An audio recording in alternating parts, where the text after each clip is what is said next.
kuisikia sauti ya Mheshimiwa Tundu Antipas Lissu, na naomba kwa heshima yako vile vile basi nizungumze kidogo ikiwa inasifia madhabahu haya.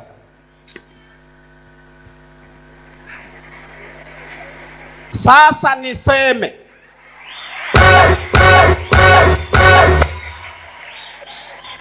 nizungumze. Tulia kwanza, tulia. Iko hivi, swala la ibada kwa mtu ambaye hapendi ibada, huyo ni mwaini. Na nasema jambo zuri sana. Leo ni siku ambayo hata kuhani mimi umenitangazia, na moyo wangu leo nikirudi nyumbani unakuwa ni moyo wa furaha sana. Tujipige makofi. Na kushukuru sana Alfred Njuu, kama sijakosea. Wewe ni mtu wa Arusha, si ndio? Nilikuja kwa Lema na wewe nilikukuta. Asante sana. Mheshimiwa Jakaya Mrisho Kikwete akizungumza.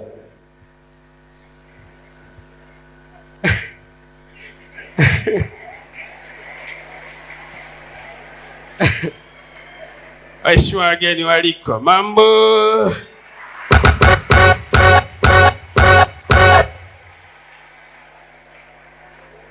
Mheshimiwa Kuhani Musa Richard Mwacha, waheshimiwa viongozi mbalimbali, waumini, atukuzwe Yesu Kristo.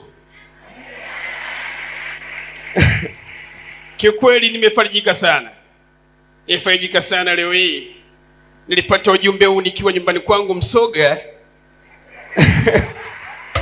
Nikaambiwa, mzee, leo kuna usiku wa vazi maalumu, na mimi nikawa sina nongwa, nikaja hapa. Kwa hiyo nakushukuru sana kuhani, nimekufuatilia sana toka mwaka 2021. Mambo yako mazuri na watu wanapona kweli kweli. Hilo bwana, mnyonge mnyongeni haki yake mpeni.